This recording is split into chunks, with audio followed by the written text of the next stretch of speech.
Hey kids, welcome back to Rob's Guide to Hearts of Iron 3, their finest hour. This episode we are going to be talking about province improvements, also known as buildings, and just, generally the stuff you're going to build at the top of this interface here. Obviously not brigade attachment, but all this stuff.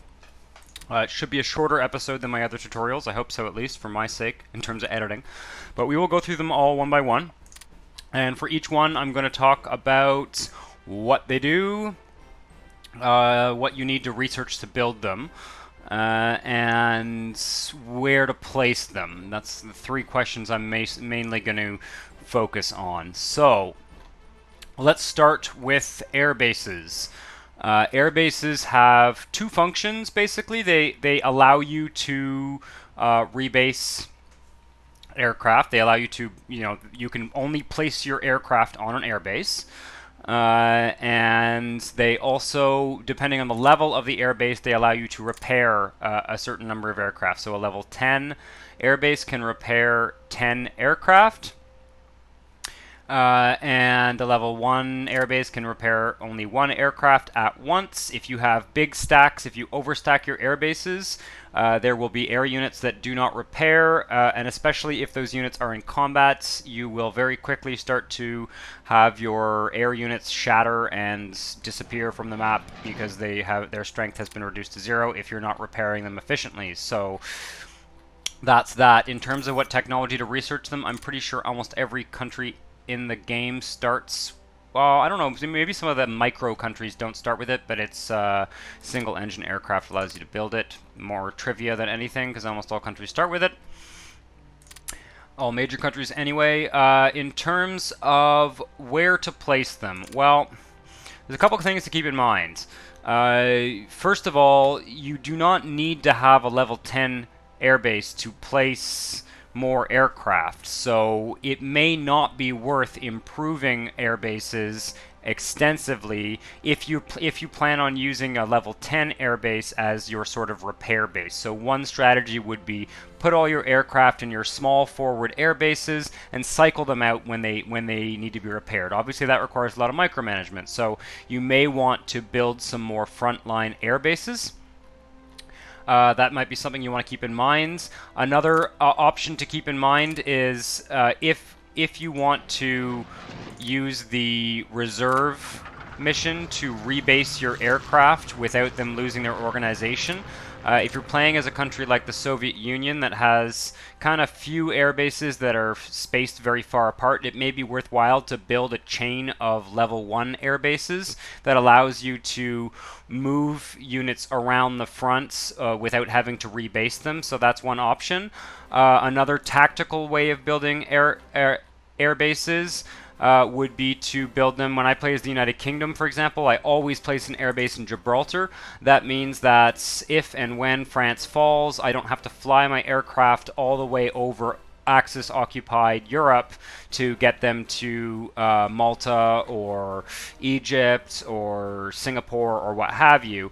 If you fly your aircraft long distances over enemy territory, they will get shot at on the way, and they will generally arrive at their destination in a pretty pitiful state. So building air bases on places like islands that allow you to send aircraft around enemy territory is not a bad idea, and so that's fairly important.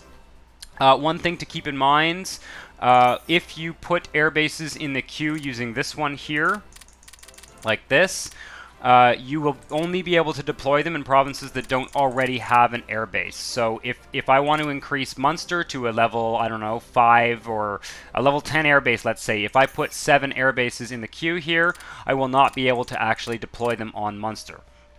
So, when you're building airbases, in fact, I would basically advise that you only ever build airbases using this button here. Okay? Because otherwise you can easily make the mistake if you do this. You can easily make the mistake and forget and then not be able to place the air bases where you want. You cannot stack them on your territory. So, very important to remember. With that, on that note, let's move on to the next province improvement, naval bases. You need the destroyer tech to construct naval bases. Naval bases have a number of functions. First of all, they allow you to dock ships. So you need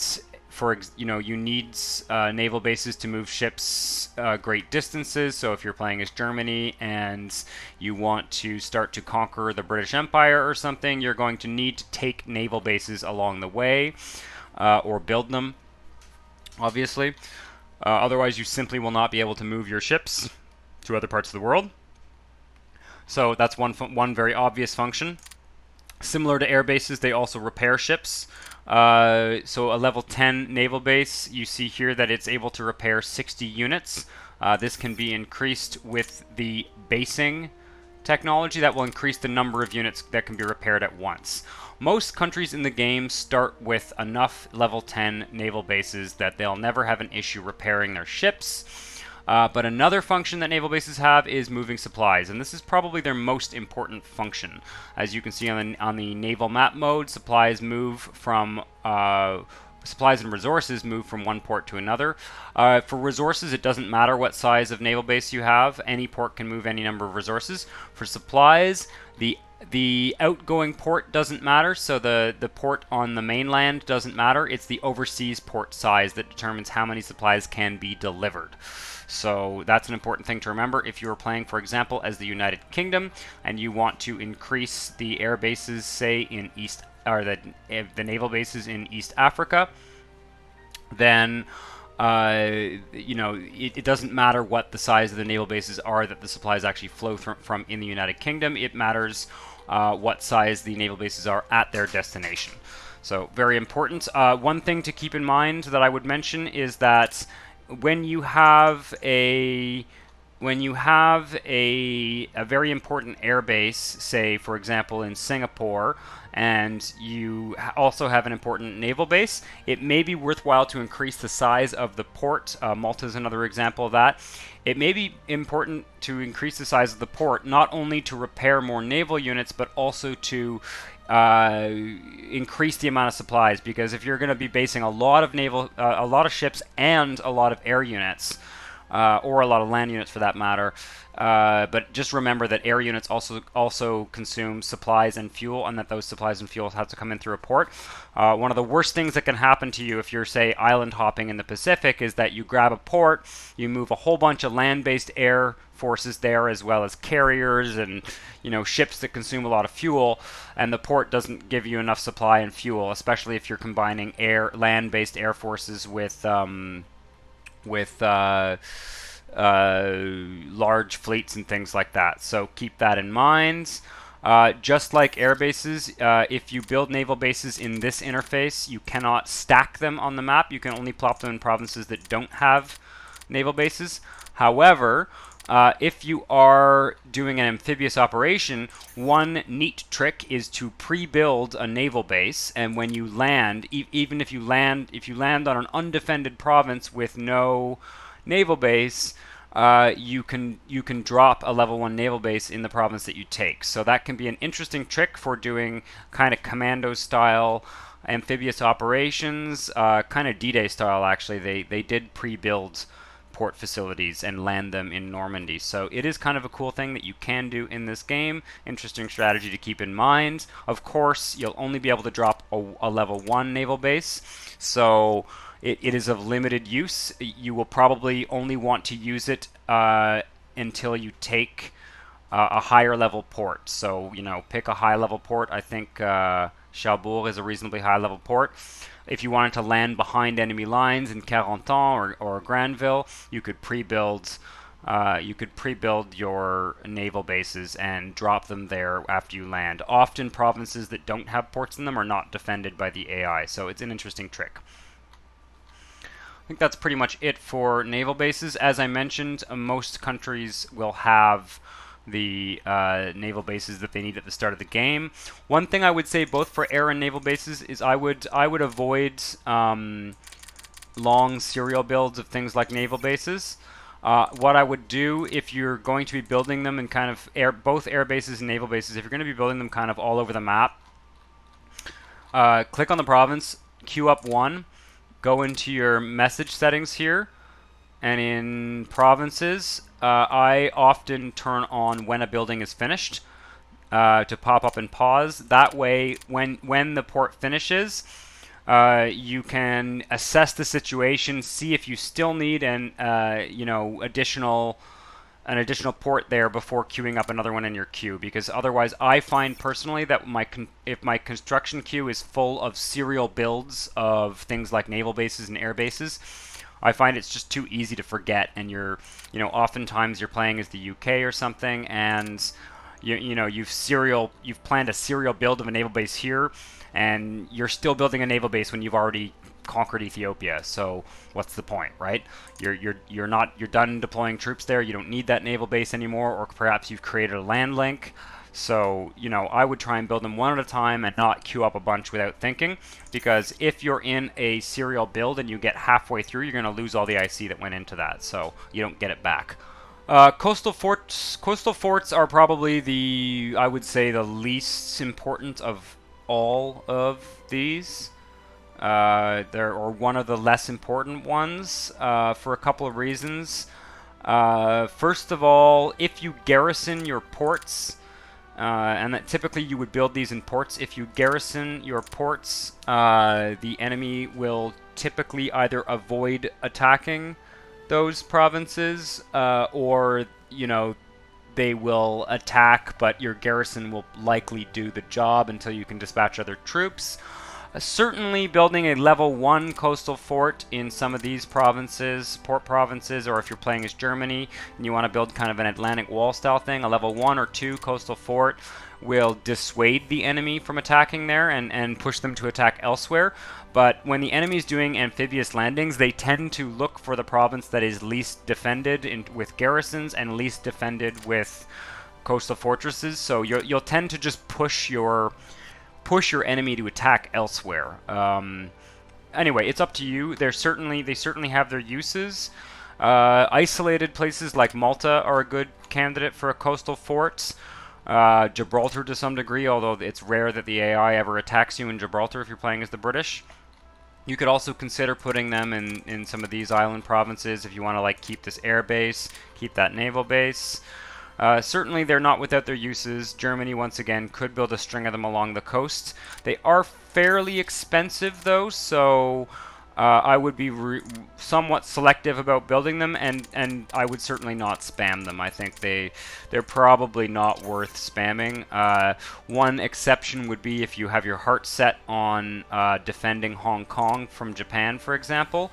If you're playing as the United Kingdom and you absolutely want to defend Hong Kong, then that would be a place where I would build basically up to level 10 coastal forts. I would put 2 or 3 garrison divisions, and then I would build it up to level 10 and possibly also build the land fort in case they take these provinces too. So that you can make a kind of impervious island fortress. Do bear in mind though that coastal forts do not act as forts for land units, so they only give the fort's penalty to units that attack by sea, so don't make the classic error that the British made, which was to fortify Singapore from attack from the sea, but from land. If you want to protect some of these isolated naval bases like Hong Kong, Singapore, Colombo, Trincomalee, you're probably going to want to build a coastal fort and at least a level 1 land fort, because it's always possible that the enemy will land in provinces outside of the fort, and so if they're attacking from the land, then you're going to need land fort as well. So good thing to keep in mind. Coastal forts are unlocked with the light cruiser tech. Most countries start with that tech already finished, but I believe maybe nationalist China doesn't, so there's something. And yeah, most countries already have coastal forts where they need them. So I think I've covered that off. Next up is your good old-fashioned land forts. Land forts are a fantastic thing to build. Obviously, when you're playing as a very offensive country like Germany, you might not want to be dumping a lot of your IC into land forts early on. The best countries to build land forts are France and the Soviet Union. Obviously, France starts with the level 10 forts. I believe they're level 10, the Maginot Line, if I remember correctly. A level 10 fort is basically impervious to attack. You typically, unless you are years and years and years in tech ahead of your opponents, and you have really good engineers, and you have fortress buster leaders and things like that, you're probably, rather than attack a land fort, you're probably going to just go around it, which is of course what the Germans did. If you are doing a defense in depth strategy, one thing that I've often done as the Soviet Union is I build a string of level 1 land forts all along these rivers. Level 1, believe it or not, is actually good enough. It won't stop the enemy, but it will slow them down substantially. It will mean that, crossing this river will be a real slog, and it may save you if you're doing a true defense in depth where you're going to hold one line, double back, hold another line, double back, then saving 2 or 3 months on the enemy's advance and forcing them to supply their army for those 2 or 3 months more can make a huge difference. If they're attacking this line in July or August, they might not be able to get through a well-fortified line before the winter comes on, at which point they will be in rough shape. So forts are a very good thing to build. Another place to build them, as I mentioned when I talked about coastal forts, is if you are trying to defend something like Singapore, and you build a coastal fort, you have to remember that oftentimes your enemy will drop on the land province beside it, so you'll also need to build at least a level 1 fort there if you truly want it to be defensible. So, good thing to keep in mind. One thing I would say as well is that if you're playing as a country like France that has low manpower and low leadership at the beginning of the game, it may seem like dumping IC into land forts is, you're better off just building more units, but keep in mind that if you build a huge army, not only will you eat through more of your manpower, but you'll also need a lot more leadership to give them officers. So this applies especially to the Soviet Union. Sometimes you're better off to have a more high-tech army and a more fortified front and less divisions overall, if only to give you time to catch up on your officers as you build your army larger and larger. So land forts can allow you to do more with less divisions. Anti-aircraft guns are a fairly useful thing to build. If you're going to build them, I would build them at the start of the campaign, and I would probably not build more than level 1, although you can certainly, as Germany is probably the country that's going to use them the most, because Germany is the country that's going to get strategic bombers hitting them the most. Anti-aircraft guns, what they do is they damage aircrafts and reduce the aircraft's org, which means that their bombing runs don't last as long. They also, aircraft, when they bomb a province with an anti-aircraft gun, they will try and knock out the anti-aircraft gun first, so it means that if they're trying to hit your IC, they're going to spend the first few hours of their bombing run trying to hit the anti-aircraft guns, and so your IC will get bombed less. So in terms of where to place them, I would suggest that you use the resource map mode, which is what that's VP, sorry. The resource map mode, this one. Look at the bright green provinces, and you can see here these ones with no anti-aircraft guns. Like here, it might be worth putting a level 3 or 4 anti-aircraft gun. Very useful to build at the beginning of the campaign because they build up your artillery practical, and especially if you want to do a couple rounds of artillery research before you start actually building artillery detachments for your divisions, you can get up your artillery practical very quickly by building these, so always a good thing to build, especially good for Germany. Best places to build them, I would focus on provinces with IC and ports. The reasoning behind placing them at ports is that the enemy will routinely naval bomb your ports, either with carrier air groups or with naval bombers. So something that Italy might want to keep in mind, something that the United Kingdom might want to keep in mind.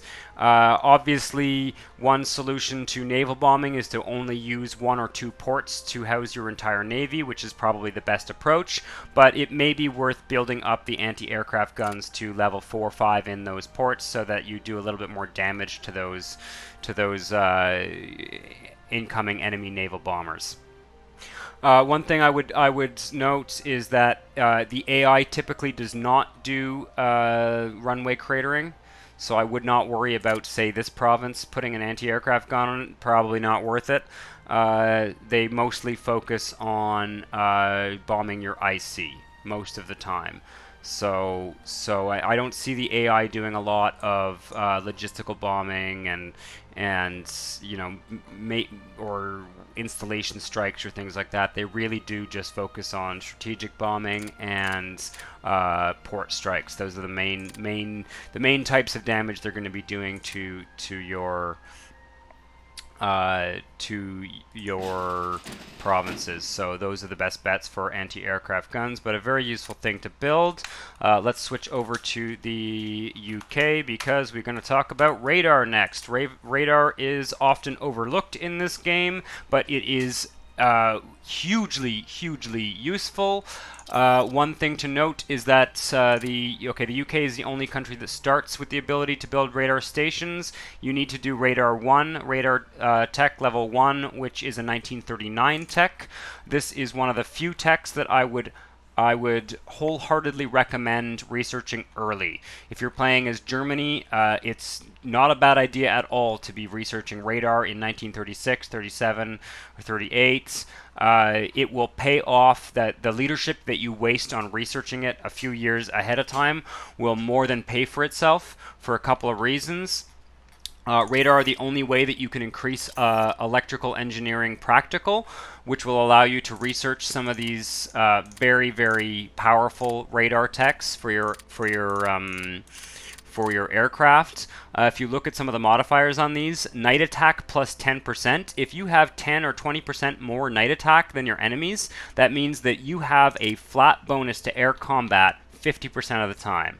So it's having those techs, getting those techs quicker, being able to research them ahead of time could give you a substantial benefit in the air, and as well as the other benefits that radar gives you. What does radar do? How does it actually work? So if I build a level 1 radar station in Dover, it provides a 10% radar combat bonus. That radar combat bonus can also be increased with the fighter ground control tech, which if you are going to build a lot of radar, the UK starts with level 2 of this, and that's probably good for the whole game, but if you're going to build a lot of radar, keep this tech in mind. It's probably worth researching. What it does is it provides a radar combat bonus to aircraft fighting over the province where it's built, as well as any adjacent province. So for Dover, that would mean Dover, Maidstone, Reigate, Brighton, the Eastern English Channel, and the mouth of the Thames. Now, if you stack radars, if you build radars up to level 10, it provides an 100% combat. I believe it's 100%. Correct me if I'm wrong. It provides a substantially greater combat bonus to aircraft fighting in those same provinces. It also provides visibility on a circumference of 10 provinces, and that's huge, especially on sea provinces. So how you build your radar is going to either you can spread your radar around to spread out that bonus, or you can focus it in one province to get the visibility. The way the visibility works is depending on your decryption technology and the level of intelligence that you have. Whether if you're using military espionage, you'll be able to see more details in terms of the enemy's land forces, where their aircraft are, where their air units and naval units are. The intelligence minister that you choose here will also determine what details you get in terms of what radar gives you. Just a reminder, it's the radar detection equipment tech that allows radar installations to give you information about ships and land units. I believe it's land units. Basically, radar detection equipment radio detection equipment turns radars into, they repeal the fog of war, basically. So that's a tech that you absolutely want, and you absolutely want radar. One thing that I would say about radar is that unlike Unlike air bases and naval bases, you can place radar anywhere in your territory, and you can stack them. So at the beginning of the game, doing a parallel run of 10 or 20 radar stations is an entirely viable solution. And that would allow you to very quickly stack radar in a province like Dover, so you can get that really great field of view, or Malta, the same thing. If you build them one by one, you probably won't have it done by the time the war starts, so you absolutely can build several radars at once. I would actually encourage you to build radars. I mentioned for naval bases and air bases that I would encourage you to use the actual province interface to build these, because otherwise you're going to make mistakes and build them in the wrong place. For radar, once you've built a handful of important radars at the beginning of the game, I would actually recommend putting a serial build of like 50 of these and just permanently building them like that. And every time one pops up, you look at the front, you look at where your air combat's happening, and you drop it. So particularly on the Eastern Front, if the front is going to shift back and forth, obviously you don't necessarily want to build them in places that you don't think are easy to defend, because once the enemy takes the province, they repair the radar station and then they can make use of it. So you don't want to be giving radar to your enemies if you think you're going to lose territory. But I would do a serial build like this. That will keep your electrical practical up, and it will also mean that you can just plop them wherever you need them. Drop them wherever you need them along the fronts. In terms of placements, like I said, defensible locations where you think you're going to have a lot of air combat. If you want to have a complete air defense system over a long land border, what you do is you place radar stations every 1, 2, 3, 4. So you place one there, one there, one there, one there, and that will basically provide a radius. That means that every province along the front is getting that bonus. So that's not a bad way to do things. Just kind of spread them every 2 to 3, 4 provinces. And like I said, in defensible locations, I would tend to upgrade the radars in key naval bases. So, for example, a level 10 radar station in Scapa Flow is going to give you visibility on almost all of the North Atlantic, and that will allow you to pinpoint enemy submarines and navies, and allow you to see if there are naval bombers that are attacking you. So lots of different ways you can use them. They become, once the first few that you build take a while, but once you build them, they become quite cheap. So I think most major powers should get the radar tech as soon as they can, and then continuously build small amounts of them throughout the campaign. Next up is, nuclear reactors. Nuclear reactors are a bit of a weird one. To get nuclear bombs in this game, you need to research this tech, and then that tech, and then that tech, and then you need to build your first nuclear reactor, which can be built here or in a province. It takes a lot of IC, like 30 or 40 IC, I don't even remember. It's been a while since I built one. The first one will take a lot of IC to build. And after you build your first nuclear reactor, you need to research this tech. If I recall correctly, I think you need to research this tech again once or twice. You're going to need to get this to a fairly high level before you actually start accumulating bombs. If you can win this, you can absolutely win this game by building nuclear bombs. My advice to you is that if you're going to build nuclear reactors, don't go halfway. Don't just build one and then do your civil nuclear research and sort of wait until you get nuclear bombs. I would basically queue up a whole bunch of these. I might even build them in parallel. If your goal is to get the bomb as soon as possible and to use it on your enemies, then unless you have other urgent needs on a front that you're defending, there's no good reason not to just devote all of your IC to getting to that goal as soon as you're getting close. Not all of your IC, but you know what I mean. Like building 2 or 3 nuclear reactors in parallel is not a bad idea if you want to rush through those technologies, because you're almost definitely going to have to do this ahead of time if you want to get those bombs. Generally, if you're going that route, generally you want to get them as early as possible. So no reason not to basically spam these once you're there. The more of them you have, the quicker you will accumulate nukes. You don't build nukes in the production interface, you build nuclear reactors. The more reactors you have, the quicker this number here increases. So that's that. Rocket test sites. Rocket test sites are unlocked with the rocket tests tech.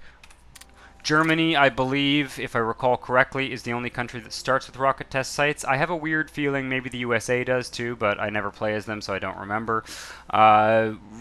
You need to, in order to unlock the next rocket, the next step in the rocket technology chain, you need to have at least one rocket test site built. Rocket test sites are the only way to increase rocket practical until you unlock the flying bomb, which is a 1942 tech. If you do want to rush these technologies, it may be worthwhile building 2 or 3 of these. Usually I would do it like this. I would not build them in parallel because they take a lot of IC.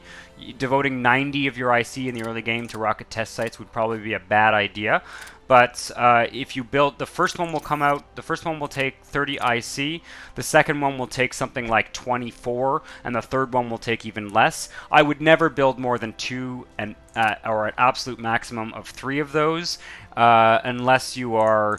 I don't think you ever would. I don't think you would ever build more than about a level 2 or 3 one, unless you're kind of role-playing or something.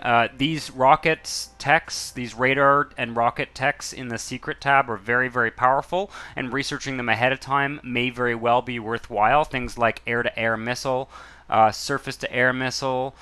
Is it this one here? Yeah, radar-guided missile. It may be worthwhile researching them ahead of time, especially if you're, heavily researching your air techs ahead of time. But yeah, no, I wouldn't build more than 2 or 3 because it's not gonna have any function beyond that. Industrial capacity. Industrial capacity is kind of the big question, right? So when you build IC, you are spending IC to build more IC. Now, when you deploy IC on the map, it adds to your base IC. Your base IC is then modified to give you your available IC. So if Germany deploys an IC right now, it's going to get 1 IC plus... it's going to get 1 IC times 100 and, well, you see we've got a 10%, 5%, and 25%. So that would be what? That would be 140% of that 1 IC, so it'd be 1.4 IC, right? However, building IC tends to take a fairly long time. For example, Germany, it would take a year to build 1 IC. Obviously, when you build your first 4 or 5, your construction practical will go up to 10 or so. At which point it only takes about 7 or 8 months or something to build them. But anyway, it's a decision that you got to make right at the beginning of the game, whether you're building IC or not. If you build too much IC, you can outstrip your resources. You can, so you have to be careful. If you decide to build something like 20 IC as Germany, you can actually eat through all of your, particularly coal and metal. Not coal so much as Germany, but metal as Germany, you could very easily eat through all of your resources. And there is a limited capacity. You have a limited capacity to buy resources from other countries. This is true also as the United Kingdom. If the United Kingdom builds any more than about 20 IC at the beginning of the game, what will happen is they will have too much IC for their available resources, and they won't have enough money to buy more resources from the USA or the Soviet Union, so they'll have to start selling supplies, but there's a limited market to sell supplies. So, building IC and selling the supplies does end up profiting you in the long term, but there is to some degree a hard limit as to how much you can build before you basically destroy the world's economy by building IC. Destroy your economy anyway. The two countries that are going to build the most IC are the USA and the Soviet Union.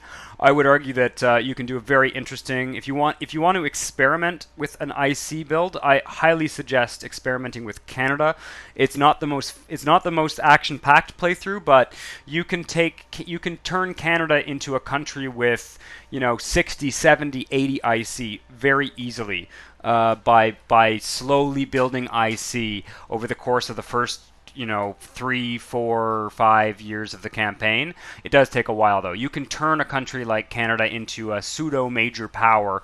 Essentially, what you're going to be doing, though, is giving out lend-lease because you don't have the manpower to actually make use of the IC. But it's an interesting. I've done it several times, mostly as an experiment to see how quickly the IC pays off. The conventional wisdom is that IC. I can't remember how long it is, but it takes. From the moment you put it into your production queue, assuming that it stays in the queue and doesn't get shifted down to the bottom or something, to when it actually benefits your production is going to be 3 to 4 years generally. The reason for that is because when you're building IC, you're using up available IC that you would otherwise be using to build stuff. Building stuff gives you practicals, which makes you use your existing IC more efficiently. So it's a matter of, do I want to build a bunch of IC so that in 2 or 3 years I can build a bunch of stuff at once, or do I want to build stuff now so that I can build stuff more efficiently with the IC that I do have, over the next few years. So it's a bit of a toss-up.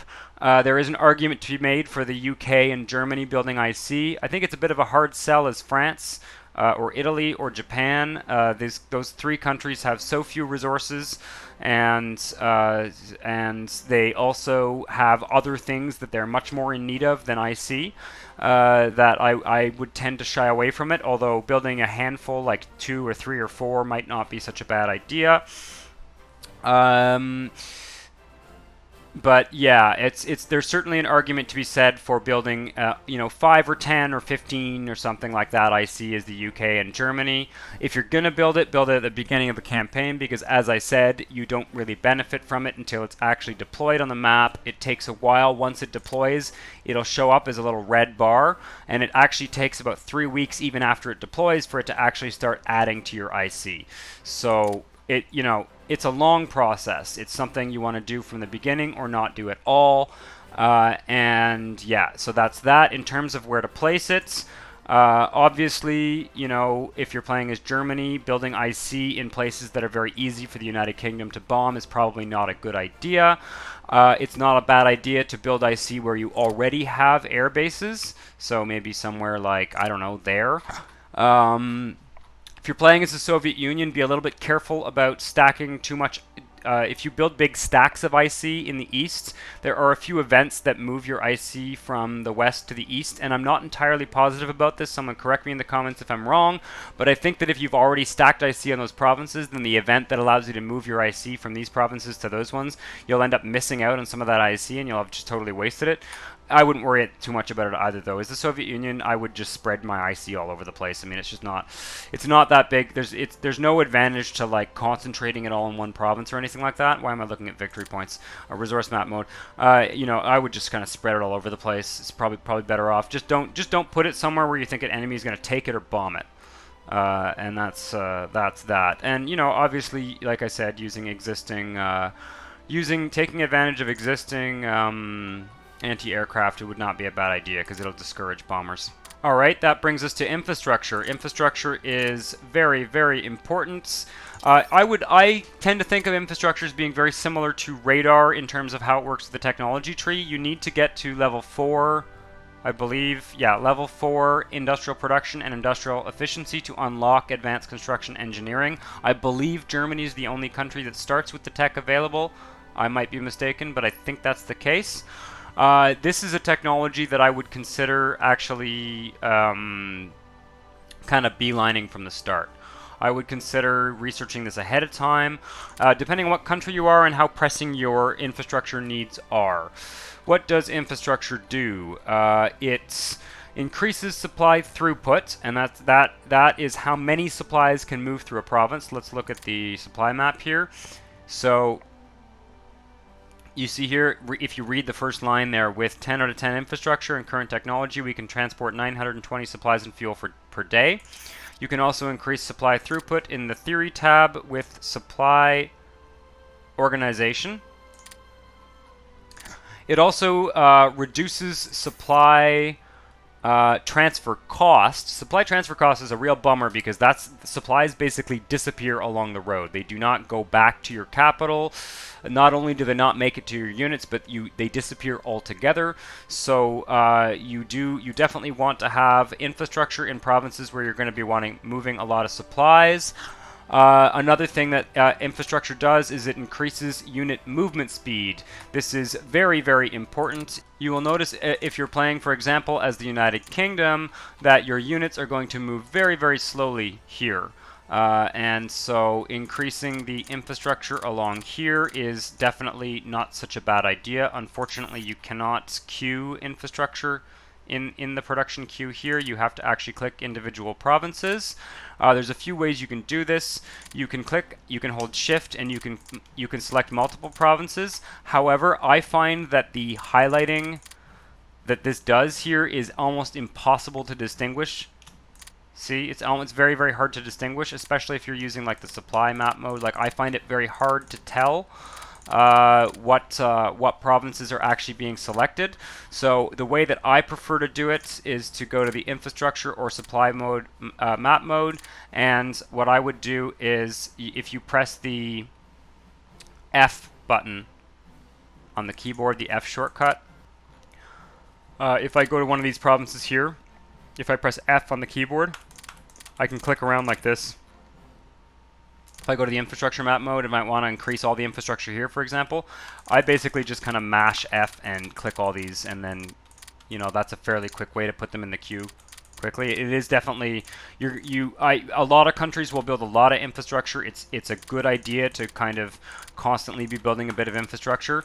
In general, it's not a bad idea. In fact, I would say that once you've built the air bases that you more or less need, once you've built the naval bases that you more or less need for what you're planning on doing, I would not be building IC or air bases or naval bases or even forts in the late game. I would tend to focus a little bit more on infrastructure because it's going to have more use. One function of infrastructure that I did not mention is that it increases the org regain of units. So in terms of where you place it, and that's very, very important and often overlooked. In terms of where you place it, so along your supply lines, areas that you think will be bottlenecked, so I might click all these provinces and put IC along them. Obviously, one of the things when you're looking at the supply map mode, it may be a good idea in 1936, in the early part of the war, to kind of place a thin line of units along the front, because that will show you, where your main supply lines are going to be. Obviously, with these units scattered all over the place, it makes it kind of a mess. But generally speaking, though, you want to increase the infrastructure in most of these provinces if you possibly can. Obviously, here you can probably do something a little bit more linear. And here as well for the Soviet Union, this strip of provinces here, if you kind of consolidate all these units in, say, Vladivostok, you'll get a pretty clear sense of exactly what provinces the supply passes through. Same goes here. So there's that. There's obviously your supply lines leading to the fronts. Because of the org regen, the organization regeneration, it's not a bad idea to build up infrastructure along lines that you want to defend. I would also avoid building infrastructure right on your border or in areas that you don't think that you can defend very well, because you're just giving good supply lines to your enemies. So as Russia, I would tend to not build infrastructure in the marshes here. I would tend to actually try and draw Germany into the marshes, create a solid line here, and hope that they will end up supplying, a lot of armor through those marshes. If you can build a line of forts somewhere down here, or if you can find a defensible place along here, maybe build a line of forts and try and suck them into these marshes here, then build up your infrastructure right up to that point, and let them wallow in the poor infrastructure. That's very decent defense in depth strategy. Same goes for some of this territory. It might not be such a bad idea to give up some of these marshes because they get fairly bad supply and get bogged down in the terrain as well. So the other place that I would strongly consider building infrastructure, air and naval bases, where you're going to be stacking a lot of air units. When I play as the UK, I always make sure that Malta, for example, has maxed out infrastructure, even though it already starts with 8, because I tend to base a lot of aircraft there, and I tend to base a lot of ships, and I want those ships and aircraft to regenerate their org when they come back from battles. Even if they're winning the battles and they don't need to be repaired, I want them to get their org back faster so I can send them out again. Same goes for a place like Singapore. I would often build it up there. One thing to keep in mind as well is if you're going to be using, for example, the naval base at Scapa Flow as the United Kingdom, not a bad idea to increase this infrastructure at least one level, if not several. Like some of these should really be increased to level 8 or so, because especially if you're going to use, like sometimes I'll put ships up here and then I'll also put naval bombers, and maybe one of those ships will be a carrier. Well, that's a lot of supplies and fuels, so I want to have good throughput and minimal supply transfer cost in these provinces, so it's easy enough to just build this strip along here. So make sure that your ports and major air bases are hooked up to an efficient infrastructure network. Definitely worth doing. The only thing that's left here is underground resistance cells. I'm pretty sure everybody can build underground resistance cells. If not, there might be a tech you need to research. They're kind of cool. I rarely ever build them, but they're kind of cool. They basically allow you to spawn partisans in occupied territory of one of your allies. So if I'm playing as the UK, for example, I can put those. They're very cheap to build. They use militia practical, if I recall correctly, and you drop them in. You can drop like a cluster of them in enemy territory, and it can be very cool to cut the supply lines off of your enemies. Also, if you decide to keep your research techs, your militia techs up to date, your partisans, I mean, they're never going to be as good as regular infantry, but they can be pretty feisty. If you increase, especially the defensiveness tech, but if you also increase the, some of these other techs, if you kind of keep these techs are very easy to research too. If you keep these up to date, it can be a really interesting game mechanic to, for example, before you plan your invasion, your D-Day style invasion, to get a bunch of partisans going. It can be very cool in Poland as well. You can really, if you create a kind of Warsaw Uprising type events, you can really screw up Germany's lines. And by putting partisans here, so you'll screw up their supply lines. They also have to send troops back to deal with the partisans, and even if they basically get rid of them right away, they will. It will cause them serious delays and screw up their supply networks. So not a bad idea at all. A little bit of certainly not necessary. Don't feel that it's a gameplay aspect that you need to exploit if you just don't feel like it. But it doesn't take too much IC. I find it kind of neat for flavor, if anything. It's kind of interesting. It can also be an interesting approach if you're playing as a country like, say, Canada. I talked about doing an IC build as Canada earlier. If you play with a country that has limited manpower and you start to run out of manpower, or you have limited leadership and you start to run out of officers, building partisans doesn't take any officers and doesn't take any manpower. Yeah, so you can increase their organization with People's Army, and you can cut their, if you get to large formations, you can cut their combat width in half. I don't know. To be honest, I've never tried to spam like huge partisan armies. I don't know if it's that feasible to do so, but hypothetically, you could create a pocket in, say, Paris. You could then air supply those units, and if it's a big enough stack, they could hold out until you relieve them, and then you would have fun partisan units, which could be kind of neat. But I don't know, sort of, it's almost like a hidden feature in the game. A lot of people forget that it's there, so I thought it would be fun to at least explain how that mechanic works, because I imagine I won't be talking too much about it in my upcoming strategies. So anyway, that's all of the province improvements that you can build. I've gone through every single one. So I hope this video was useful. Next episode, I will dive right into the technology tree. I will be doing episodes on air combat, naval combat, and land combat, as well as the infamous order of battle. So all of that's coming up. There's a lot to talk about, and I'd rather do it one thing at a time. So, yep, next episode will be the technology tree in its entirety. Hopefully, if I can fit that one episode. So see you next time. Thanks for watching. Hit the like button if you liked the video, and subscribe to the channel if you want to see more. Ciao!